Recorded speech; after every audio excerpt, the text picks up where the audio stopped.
Can you explain that to me?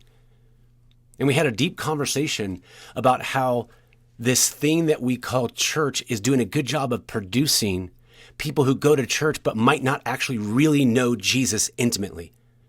People go to these things they call churches and they learn just enough, almost like being in a concentration camp. They're fed just enough to be barely alive and emaciated, but still alive. And so show me a transformed city in Southern California, a transformed neighborhood. I'm talking about where if you walk into that neighborhood, the light of the gospel, the power of God is so strong you can't help but get healed or saved or... And as we had this conversation, it was the beginning stages of the Lord developing in me an understanding of this principality called Christendom that is the ruler over America. It has created a controlled opposition called Christianity. It's false intimacy that appears as real. It's spiritual porn. You know, I said in the podcast this past Friday, I said that oftentimes when I walk into a church and I sit down, one of these things they call a church, this building where they put a name on it. We are First Church of the you name it. When I walk into these places, I feel like I'm looking at porn. I'm looking at actors pretending to have this intimate relationship with God. Think about it. If a building has the word church and the leaders say we are the church and they are holding themselves up as leaders, the representatives of Jesus in that area, most people unwittingly sit down and assume that that person has greater relationship with God, knows more. And so they kind of become the authority in the minds of a lot of people. And so whatever bar those leaders set for what it means to be a Christian can become the normal for that congregation. And so if you think about what porn is, anybody who's been married and understands the sanctity of marriage and how that the reason for man and woman coming together is for the purpose of intimacy. Intimacy, pleasure too, but intimacy. That marriage was a picture from God of how of a man and woman become one. And it was a picture of how Jesus wants to be one with us, intimate with us. And so if you've been married, you know that what they show you in videos, that's not really what it's like. It's false intimacy.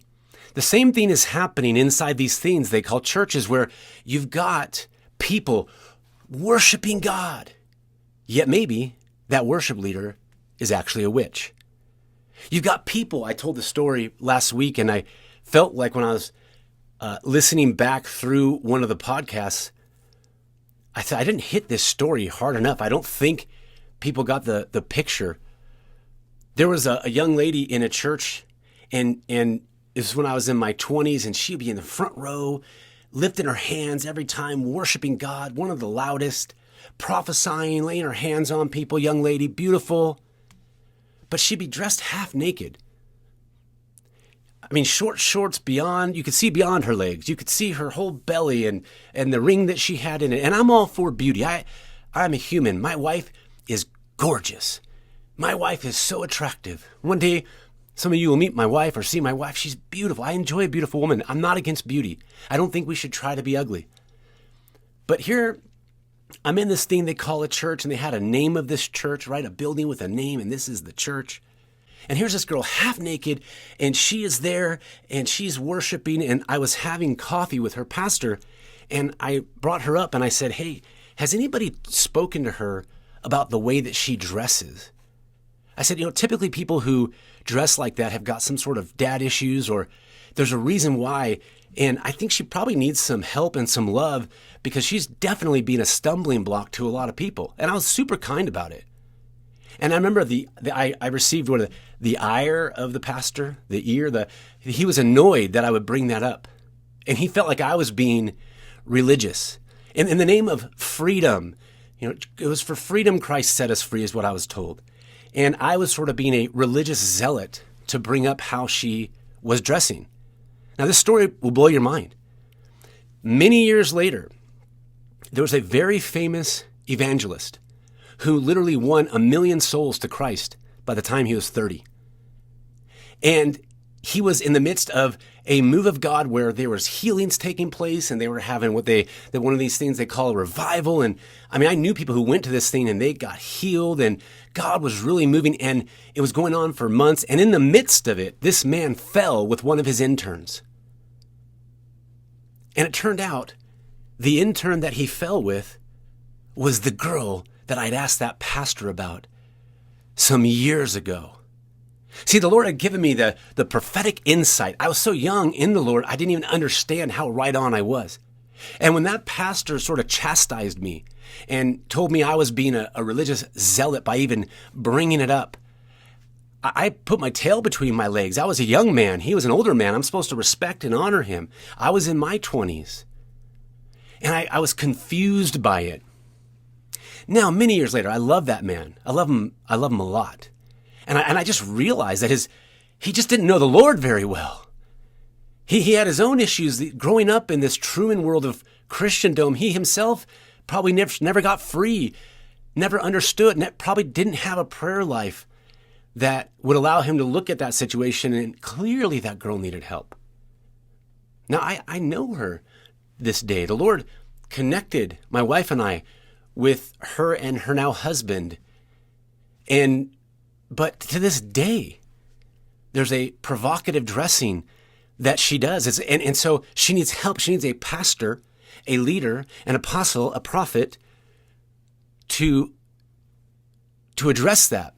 But instead, what they do is they float from place to place. And their effectiveness in the Lord is greatly limited. And they are probably, as a couple, great stumbling blocks to much of the body of Christ. So I ask you, are you making room for prayer? Are you making room for the Lord to fill up your jars of oil with intimacy? Are you a pastor, a leader, an evangelist? Listen, people who are drawn to the things that I have to say usually aren't just the run-of-the-mill sort of lukewarm Christian. I draw, it doesn't matter what city I go to, I'll end up having relationships with leaders, pastors. It just happens. It's part of my calling. I'm in a particular state right now. I've got relationships with probably 50 pastors in this state that I could make a phone call to them and go and meet with them. And I am on a mission to wake people up out of this thing called Christendom. You're the one the angels cry out to. You're the one the elders cast their crowns before.